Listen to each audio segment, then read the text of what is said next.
A very good morning students. Prabhat Sharma classes में आपका स्वागत है। जैसे कि हमारा चैप्टर ख़त्म होने को आ ही गया है, तो चलिए आज उसकी एक्सरसाइज करते हैं, कुछ डेफिनेशंस करते हैं, क्वेश्चन आंसर्स करते हैं, फिलिंग द ब्लैंक्स और एमसीक्यू वगैरह। तो सबसे पहले कुछ हमारे सामने न्यू वर्ड्स देख रखे हैं, उसको ज़रा हम समझ लेते हैं। डिस्क्रिमिनेट फर्स्ट वर्ड लिखा हुआ है इस पर, तो उसका मतलब हुआ टू डिफ्रेंशिएट और एक्ट एडवर्सली, यानी कि लोगों में भेदभाव करना और उनके खिलाफ नेगेटिवली बिहेवियर शो करना।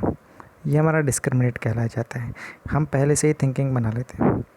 डाइवर्स का मतलब है जो हमारी तरह दिखते नहीं हैं या जो हमसे बहुत अलग हैं। जैसे हमारा देश जो है वो डाइवर्सिटी से बना हुआ है। हमारे देश में अलग अलग कल्चर्स हैं, अलग अलग ट्रेडिशंस हैं, फूड्स हैं, क्लोथ्स हैं, लैंग्वेजेस हैं, फेस्टिवल्स हैं। तो ये सब मिलकर हमको क्या है अलग बनाते हैं एक दूसरे से, बट फिर भी हम एक साथ रह रहे हैं। यही हमारा यूनिटी एंड डाइवर्सिटी वाला है। तो डाइवर्स का मतलब हुआ जो अलग है हमसे। प्रेजुडिस का मतलब हुआ feeling of distrust based on ignorance और इनसफिशिएंट नॉलेज। इसका मतलब हम कह सकते हैं कि हमें बिना कुछ सोचे समझे जज कर लेते हैं किसी को, हम इग्नोर करने लग जाते हैं। हमें पूरी तरीके से कोई नॉलेज होती नहीं है, खबर होती नहीं है, बट हम क्या है उसको एक तरह से एक ही तराजू में तोलते हैं। नहीं, ये तो ऐसा होगा ही नहीं। हम पहले से ही ऑलरेडी दिमाग में सोच के बैठे होते हैं। तो पहले से ही डिसाइड कर लेना। देखो, प्री जो वर्ड है इसमें, प्री का मतलब हुआ कि पहले से, और जुडिस मतलब डिसाइड कर लेना, डिसीजन से रिलेटेड होता है जुडिस। तो पहले से ही हम डिसाइड करके बैठ लेते हैं कि भाई ये चीज़ गलत है तो गलत है, तो फिर हम उसको गलत ही ठहराते हैं। चाहे सही होगी तो भी उस चीज़ को गलत ठहराएंगे। तो एक गलत ठहराने वाला जो प्रोसेस है, इसी को हमने यहाँ पे प्रीजुडिस बोला गया है। स्ट्राइफ का मतलब होता है कन्फ्लिक्ट, यानी कि झगड़ा, डिस्प्यूट्स जो हो जाते हैं। हमारे कुछ विवाद होते हैं आपस में सोसाइटी में, कास्ट को लेकर, लैंग्वेजेस को लेकर, फेस्टिवल्स को लेकर। तो कुछ ना कुछ प्रॉब्लम्स होती हैं, सबके अलग अलग विवाद होते हैं, लड़ाइयाँ होती हैं, झगड़े होते हैं। तो यहाँ पे कन्फ्लिक्ट उसी को बोला गया है।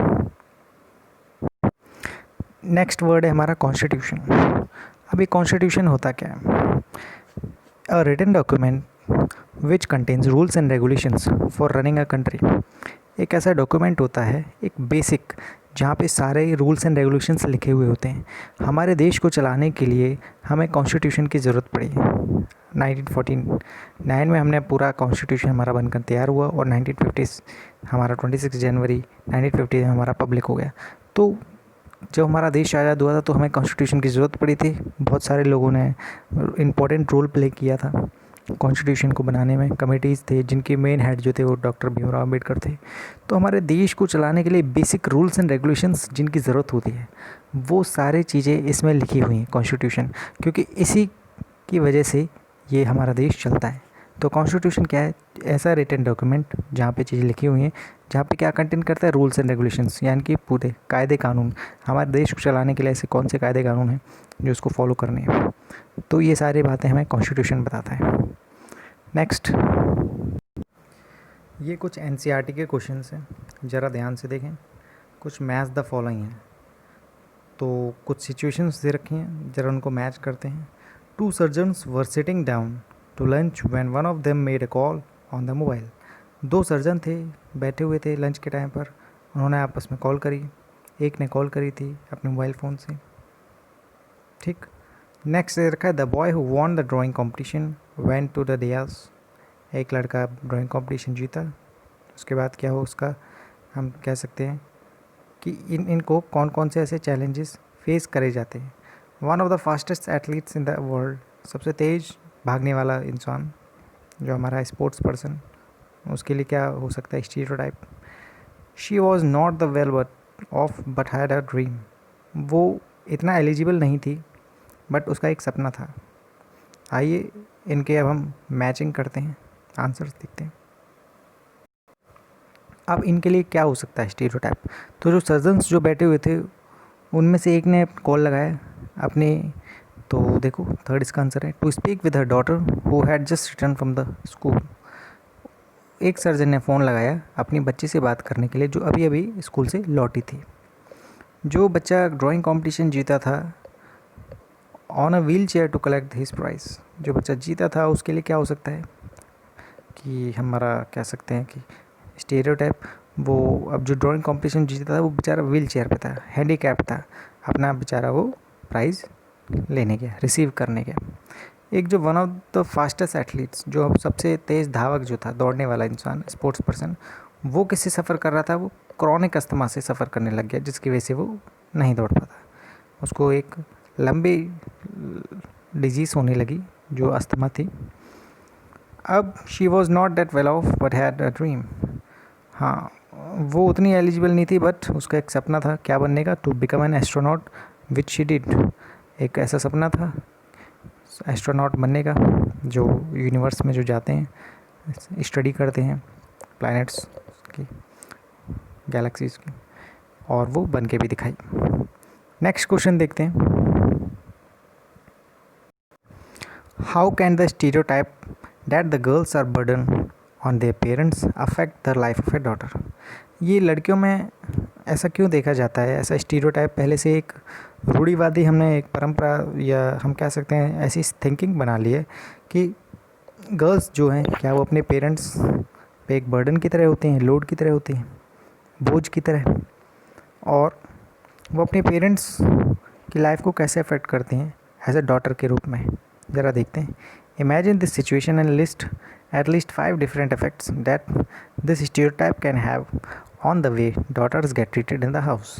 आपको स्टीरियोटाइप्स को रिमूव करने के लिए आपको कुछ वे बताने हैं, जिससे कि वो उसका बेटर ट्रीटमेंट हो सके, इक्वल अपॉर्चुनिटी मिल सके, क्योंकि यहाँ पे लड़की को बोझ समझा जा रहा है।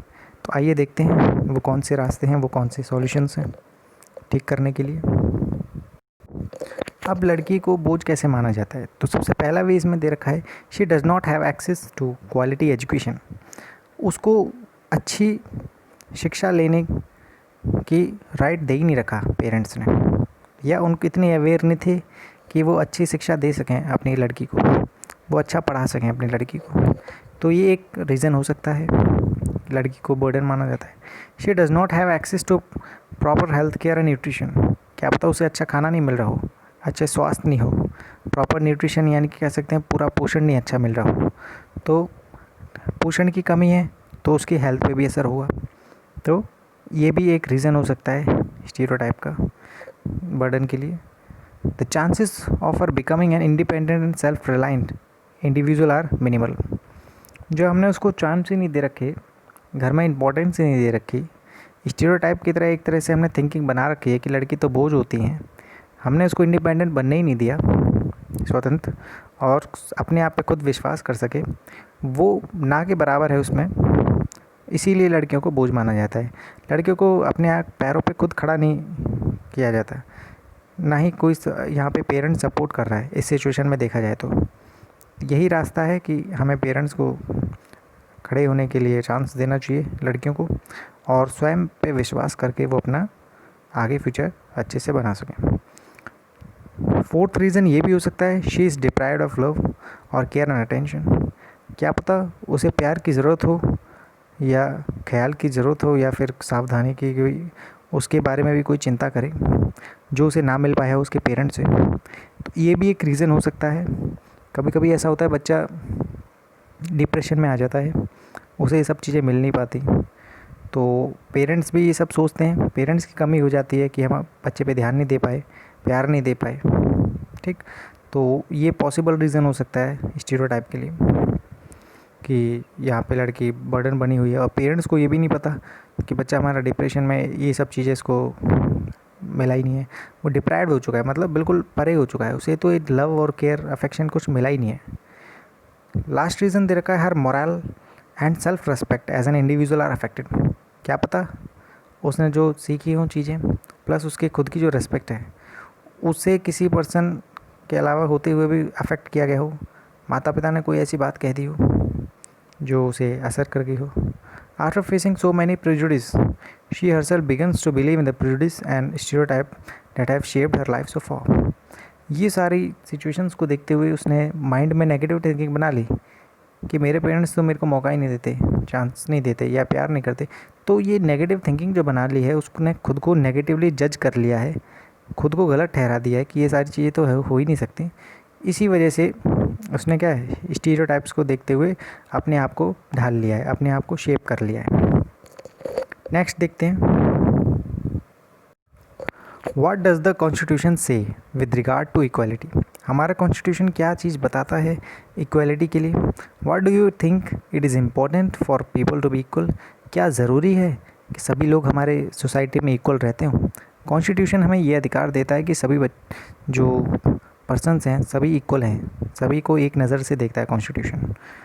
और क्या ये सभी के लिए इक्वल है, आइए देखते हैं। First, everyone has equal rights and opportunity. सबको बराबर का अधिकार दिया गया है, सबको बराबर के मौके दिए गए हैं।